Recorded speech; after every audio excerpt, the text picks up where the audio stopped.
Murojok, Pacaran dari Balik Dinding. Novel karya Syukri Muhammad Syukri.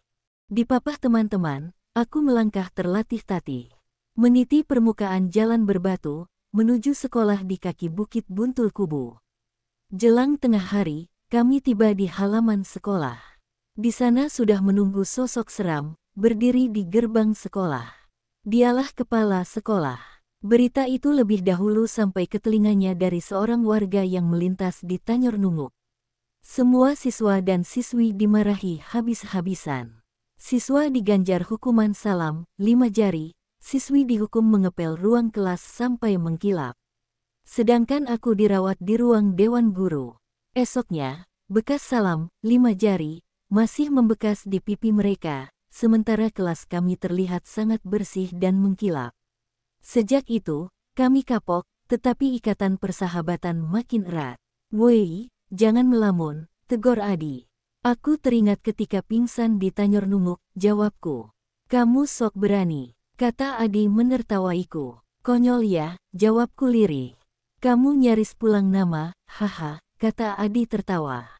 "Lihat burung tumpit itu," kataku mengalihkan arah pembicaraan.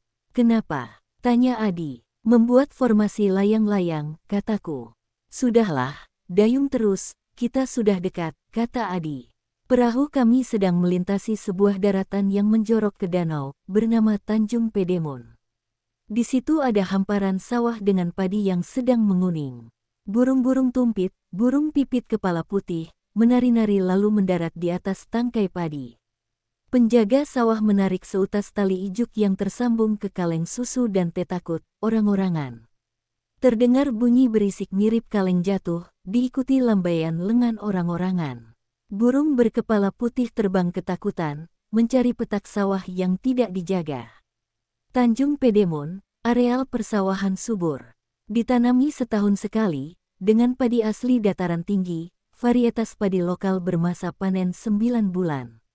Berasnya dikenal dengan nama oros, beras alas, pulen, kenyal, dan mirip ketan. Nasinya beraroma khas yang memicu selera makan. Cukup dengan menu cecah agur, sambal dari terong Belanda, 2 piring nasi serasa tidak cukup. Makin enak lagi bila cecah itu diulek dengan sedikit cabai, garam, dan terasi bakar. "Ahoy, wiu," sayup-sayup terdengar pekik perempuan. "Ada suara Mulawi," kataku. "Iya, ke situ tujuan kita," kata Adi, berdiri sambil melihat ke arah suara itu. "Itu suara beberu atau ibu-ibu?" tanyaku mencandai Adi.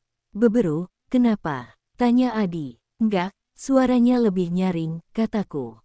"Ibu-ibu suaranya seperti apa?" tanya Adi menyelidik. "Serak-serak basah," jawabku tertawa. Yel-yel ahoy wiu merupakan pekik perempuan gayo yang dinamakan Mulawi. Pekik ini cerminan suara hati. Terdengar ketika mereka sedang gembira. Seringkali yel-yel itu terpekik, manakala sosok yang digoda sedang salah tingkah. Refleks, serempak mereka yang ada di sana memekik ahoy wiu. Hatiku mengatakan, beberapa perempuan di Tanjung Pedemun pasti sedang menggoda temannya. Pasti sosok tergoda sedang salah tingkah, lalu diteriaki oleh perempuan lain. Seorang lelaki pun bisa mati kutu mendengar pekik itu.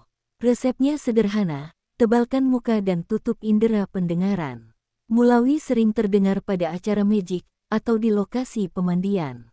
Yel-yel ahoy wiu di lokasi pemandian berbeda dengan di tempat magic. Di tempat pemandian, diawali dengan berketibong, menepuk air, plak, plak, plak, plak, plak, plak, plak, plak, plak, pruk, pruk, pruk, pruk, lalu ditimpali dengan pekik ahoy wiu. "Kita bakal jadi sasaran," kataku mulai khawatir. "Pasti," jawab Adi singkat. "Apa yang harus kulakukan?" tanyaku. "Gampang. Temui mereka, minta berkenalan," saran Adi. "Lah, tetua di sana pasti marah," tangkisku. "Pandai-pandailah meniti buih, haha," saran Adi sambil tertawa.